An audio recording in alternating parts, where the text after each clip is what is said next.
the most critical situation we have in hand right now is this mortgage crisis meltdown. And Congress has known about this for over a year, and they've done little nothing. I don't know if it's because they didn't know what to do or what. But now everybody's talking about bailing out Wall Street and the financial institutions and banks, and that ain't the answer.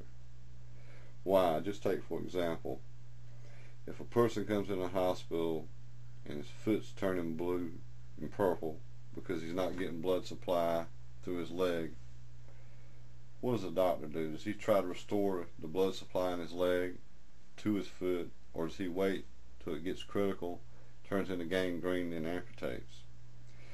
Well, our economy's blood supply is money, and the way our mortgage system works is that investors buy mortgage-backed securities on the promise of future returns, and these returns are paid back month to month by homeowners. So here's where the real problem boils down to. The government has sat back idle and watched hundreds of thousands of people month after month lose their homes and done little or nothing to prevent these foreclosures, while they close their eyes and cross their fingers and just hope the problem would go away and they wouldn't have to deal with it.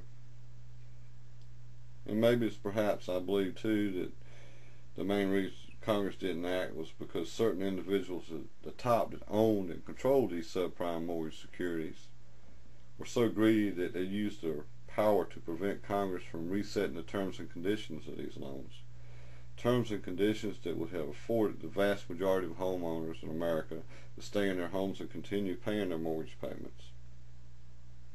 For months on end, I continued to hear the blame game. Fingers were pointed at homeowners, where they shouldn't have took the home, they couldn't afford it, and at the mortgage industry, and then at Wall Street and federal agencies. Well, here's the plain truth whose fault the crisis belongs to. It was mortgage companies that falsified and omitted or just didn't check and follow the mortgage loan approval guidelines and requirements. And it was our government's fault for pure oversight of this whole system. But right now we need to set the blame game aside and solve the problem before it spills over and causes more disaster. So here's some common sense things I think we should do right now. 1, we should return the natural flow of funds. 2, we should invest heavily in renewable energy. And 3, we should rebuild our manufacturing base. And let me explain what I mean by return of natural flow of funds. The two biggest industries that drive our economy are housing and the automotive industry. For the vast majority of Americans, the ticket price of these items requires finding a source of credit to make their purchase. And as I said, with respect to the housing industry, and most home mortgages are sold and traded as mortgage-backed securities. And the investor's future returns are dependent upon a homeowner's month-to-month mortgage payments. Well, bailing out Wall Street after the fact will not return us to the natural flow of funds. Therefore, instead of wasting hundreds of billions of dollars on Wall Street bailouts, let's set up a fund right now that allows homeowners to borrow for maybe over the next 6 months to help shore up their monthly mortgage payments, while in the meantime they put an extra heavy-duty effort on trying to help homeowners either refinance or reset the terms and conditions of the loans so they can afford to stay in their homes. Oh yeah, how much are we talking about? Maybe 50 billion? Not the hundreds of billions those idiots want to give away in your tax dollars right now. And what do I mean by investing heavily in renewable energy? Well, the biggest factor in economics that most every economist overlooks or omits from their discussions is the power of substitution. In real-world economics, the only way to offset supply and demand inflationary pressures is to have alternative supplies to enter the marketplace. There's only a handful of manufacturers right now in the United States that make solar cells.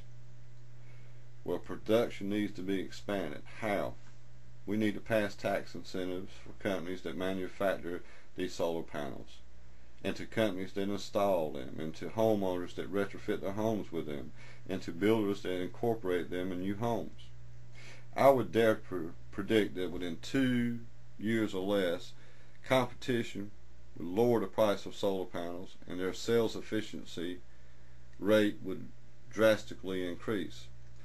Solar panels hooked into the electric grid on every home and business in America, along with American manufactured electric plug-in hybrids, should be our goal. Wind, wave, and geothermal alternatives should also be allotted tax incentives. However, their dangers and maintenance will require specialized companies to operate them. If money is the blood of our economy, well then energy is the driving force. And why rebuild our manufacturing base? This is simple. It's like Ross Perot said one time, a country that don't make anything ain't anything.